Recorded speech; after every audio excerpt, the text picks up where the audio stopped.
Here's another tip for to make this object gonna piece here.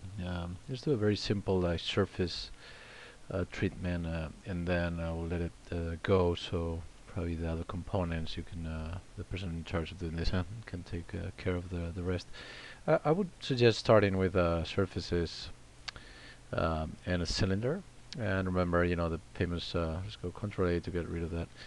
Famous cylinders, you can select either parts.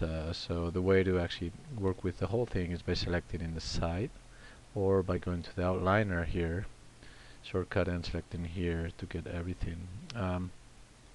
Once you know how to work with these guys, you would just select the side and work with it. I'm going to rotate it E and J to rotate it 90 degrees, you see there, and R and control the green box to make it just one, and then without pressing control, and now pressing control. I'm not sure the dimensions that the person in charge of doing this should take care of this more carefully, of course. Let's go to this view, the right view, for example, which is the cylinder, and at the same time the perspective. I'm going to create another cylinder, rotate in the same way, J as in James, 90 degrees. What I'm going to do is scale it a little bit in this sense, and I'm going to go in the channel box or in the channel attribute editor. You can change the spans by pressing here and middle button and create a couple of them.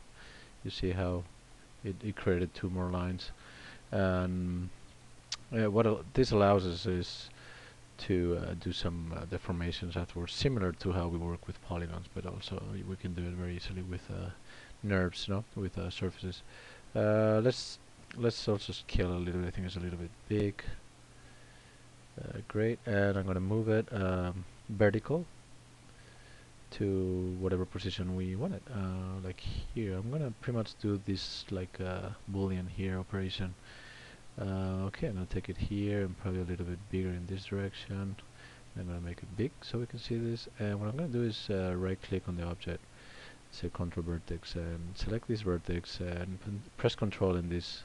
See how it changes and maintains that NURBS situation correctly. I'm gonna move it up and press 5 to see the shade, and you see that's going to cut it not correctly as well. We may want that depending on the detail.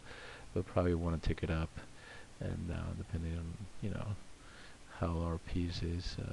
It will be one way or another. Okay, I'm going to do this operation now with this piece, but we want several pieces, not just one. So what I'm going to go is again to the right view here, and I need to move the gizmo. You remember, by pressing D, this change the we can move it whatever, and then pressing X at the same time as we press D, and we can take it exactly to the center, which is snapping to the grid. No, I'm gonna Control D, and I'm gonna press J as in James and snap it 4 times, 1, 2, 3, 4 here, and Shift D to do the same operation, and it repeats the same command, the last one. And now we can go to perspective again, and we have this kind of messy thing. And what we're going to do is the famous, of course, edit NURBS Boolean difference tool. The way it goes is you first select the first Boolean, enter, and then the second one, enter, and it cuts the piece exactly. Now the way to repeat this command is kind of tricky, but you have to, let's do it again. Boolean NURBS difference, you select first the first one, enter the second one. For some reason it doesn't repeat, so you have to press G, sorry, enter, or here, enter, and this one, enter, G, this one, enter, and this one. Let me see, sometimes this is kind of messy. Booleans, difference, 1, enter, and next one, enter. And now G is repeat, enter, and this one, enter, G, enter, this one, and enter. So, I mean, if you don't get this idea of G and repeat, and just do one by one, little by little. And I think we got the very nice piece here, which I kind of like very much. Let's go now to the right view again and press here in perspective 4 so we can see this, and create another cylinder that we can also rotate E and James to place it 90 degrees. Also do some what I'm going to do is this Boolean operation now, and I don't know how big it is, but I think it's a little bigger, and we have to move it vertical pretty much to this point. I think it's a little big still, so there. And what I'm going to do is move the gizmo again to the center position, so you know if it doesn't go in the first time, move it elsewhere, and then maintain D, press X, so you go and snap to the grid. Perfect. E. We're going to move without copying it, pressing J, 1, 2, you see how it gets in the middle, and now Control D to copy J, 1, 2, 3, 4, so it's exactly there. I think that's kind of actually too small, but anyway, you get the idea. Shift D now and repeat the last command. So that should be a little bit bigger, but I think it's fine.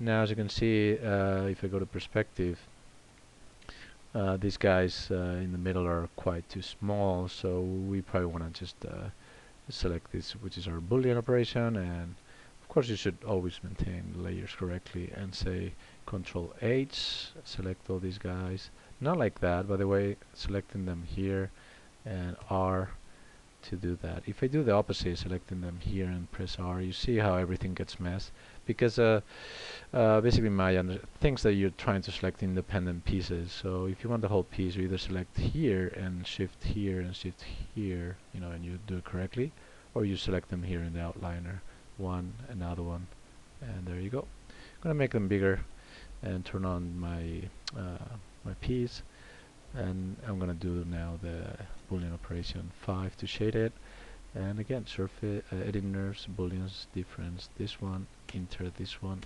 enter G, enter this one, enter G, enter this one, enter G, enter this one, enter G, enter this one, enter G, enter this one, enter. And okay, I think it's quite nice how to do this. I think it's a great starting point. It's pretty much very well done. Now to get some of these other details, I wouldn't worry if you make another different piece that you can from this point on and do this deformation some other how. There's no problem, but another way to do it is just do the ring here and subtract by another Boolean operation here, and probably do another piece here and do another Boolean operation. This one is a totally independent piece that you can do if you're, I mean, if this is your detail. I think it's quite complex, but just you know, just to know that within the Boolean operation you could do quite nice things for your piece. Okay, leave it there.